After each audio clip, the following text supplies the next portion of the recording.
Plusieurs conférences ou tables rondes vous seront proposées tout au long de ce week-end au Salon régional de l'immobilier de Troyes qui se déroule à l'Espace Argence. L'une de ces conférences vient de se dérouler, animée par Sébastien Paris. Vous êtes le président du groupe de promotion immobilière des IMO et le thème de votre intervention, c'était la location meublée et plus particulièrement l'intérêt d'investir dans des résidences étudiantes.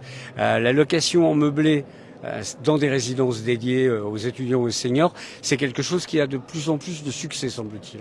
Oui, c'est un système qui a de plus en plus de succès, c'est une niche fiscale qui n'était pas très connue, avec le fin de certains dispositifs fiscaux, le Pinel notamment sur l'agglomération troyenne. Nous sommes intéressés à cette niche fiscale. Quand je dis niche, c'est pas péjoratif, mais et aussi parce que c'est une vraie demande des étudiants, mais pas que, parce qu'on voit aussi des grands logements qui sont meublés, où les gens avec la mobilité aujourd'hui, ça leur permet de ne pas avoir à déménager tout un appartement ou une maison. Alors pour louer en meublé, d'abord, quels avantages on peut espérer en tirer, et puis qu'est-ce qu'il faut prendre, j'allais dire, comme précaution, qu'est-ce qu'il y a comme réglementation? Alors, il y a des réglementations un peu différentes, notamment au niveau locatif. On n'est pas sur les baux traditionnels lorsque c'est un logement vide. Le logement meublé, il y a une liste qui est édictée par le législateur, minimal, mais on peut mettre beaucoup plus. D'ailleurs, les appartements reçoivent souvent des machines à laver, des frigos, etc., ce qui n'est pas obligatoire.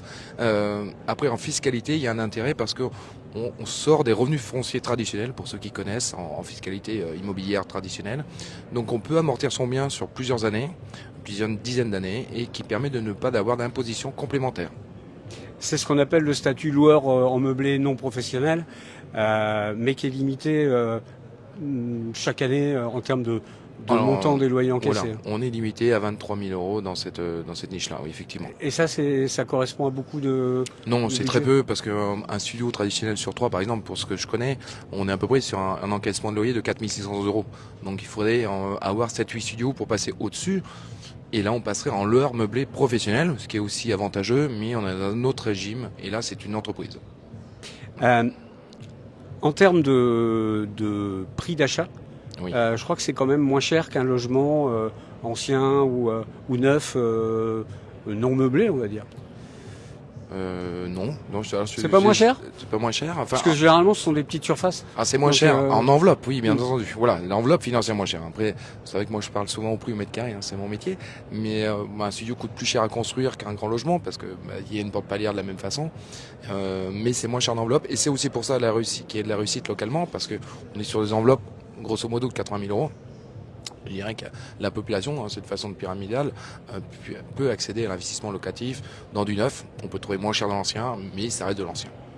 Alors vous êtes des IMO, vous avez construit récemment, on va dire, un projet qui s'appelle Studéo, une résidence étudiante, comme son nom l'indique, tout à fait. À Saint-André-les-Vergers. Oui. Je crois que l'emplacement joue un rôle important quand on veut choisir un programme pour investir en meublé. Tout à fait. De toute façon, dans notre métier, l'emplacement, c'est les 3 règles, c'est les Américains qui ont inventé ça.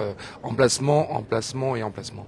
Donc effectivement, on a beaucoup étudié où sont les pôles universitaires. Donc la route d'Auxerre, boulevard Anatole France, boulevard Dijon. Effectivement, en plus, il y a des lignes de bus qui passent tout autour. Donc c'est essentiel, et les étudiants vont être au plus proche de leur lieu d'enseignement. Oui, c'est effectivement très proche. Est-ce qu'il reste encore des lots disponibles sur ce programme ou pas? Et non, malheureusement, tout est commercialisé depuis 4 mois.